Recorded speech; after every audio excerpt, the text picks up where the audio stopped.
Ada dari lo yang punya pertanyaan bagus, minta pembahasan tentang privilege. Bahasa Indonesianya kurang lebih hak istimewa. Status kelebihan yang lo udah dapatkan dari bawaan lahir. Privilege menentukan kesuksesan. Contohnya, anak keluarga kaya, kalau kuliah cukup fokus ke belajar sebaik-baiknya, dapetin nilai sebagus-bagusnya. Anak yang pas-pasan, dari keluarga kurang mampu, mungkin harus mikir cari kerja sambilan buat bayar uang kos, utang teman kanan kiri buat makan, dan lain-lain. Begitu juga dalam hal kerja, anak keluarga kaya bakal punya modal yang lebih banyak buat mulai bisnis. Gagal, masih bisa mulai lagi. Kerja kantoran, akses relasi, koneksi, dan orang dalam juga otomatis lebih banyak. Saat kuliah di India, gue lihat sendiri contoh privilege yang lebih jelas. Kualitas hidup lo ditentukan banget dari tempat lo lahir. Dalam hal beasiswa contohnya, mahasiswa dari negara-negara pas-pasan kayak Indonesia, Filipina, Vietnam dapat beasiswa bulanan kecil banget, cuma 1,2 juta sebulan. Itu pun sering telat datangnya. Mahasiswa dari Arab Saudi, Australia, Brunei, beasiswanya 60 juta sebulan bro. 50 kali lipat lebih banyak dari kita. Kalau hidup diibaratkan memancing ikan, privilege kita lahir sebagai anak siapa, itulah pancing kita. Kalau pancingnya bagus, mahal, pasti lebih bisa dapat banyak ikan daripada yang pancingnya dari bambu sederhana. Nah, terus gimana kita harus menyikapi privilege ini? Apa kita harus menerima nasib aja, nggak bakal sukses, nggak bakal naik ke atas karena terlahir biasa-biasa bro? Secara personal, buat gua ini big no bro. Kenapa? Kita harus sadar, memang nggak semua orang terlahir dengan kesempatan yang sama. Yang lahir dari keluarga kaya memang dapat lebih banyak keistimewaan.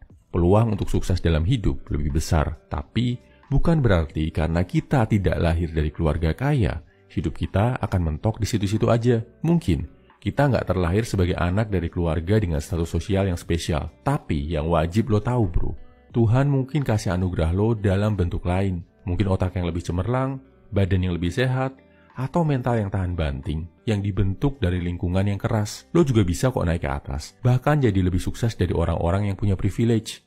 Gampangkah melakukan ini? Enggak bro, bakal sulit, bakal perlu perjuangan, bakal penuh kerja keras, keringat, dan darah.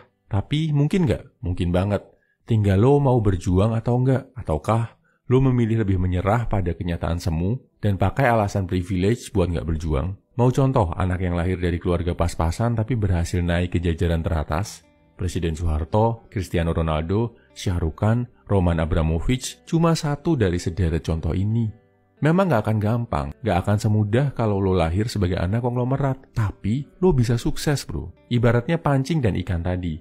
Kalau lo sadar pancing lo buluk, belajarlah bikin pancing yang lebih kuat. Atau coba ambil pancing yang lebih bagus yang udah gak kepake lagi. Bisa juga lo belajar bikin jala dan pukat. Jadi cari ikan gak pakai pancing lagi. Atau malah belajar bikin sampan. Biar bisa ke tengah laut yang sepi, gak perlu lagi rebutan ikan sama pemancing yang lain. Kalau lo cuma mengutuk, meratapi, dan seumur hidup mancing ikan pakai pancing yang buluk tadi, ya seumur hidup gak akan ada perubahan bro. Banyak jalan untuk jadi sukses bro, sepanjang lo bisa terus belajar, cari peluang, dan rela menahan sakitnya pengorbanan. Sampai nanti lo merasakan manisnya kesuksesan. Menurut penelitian dari University of Berkeley, lo bisa pakai privilege buat lihat dua hal. Yang pertama, buat lihat seberapa keras sih lo harus bekerja dan belajar buat hidup yang lebih layak.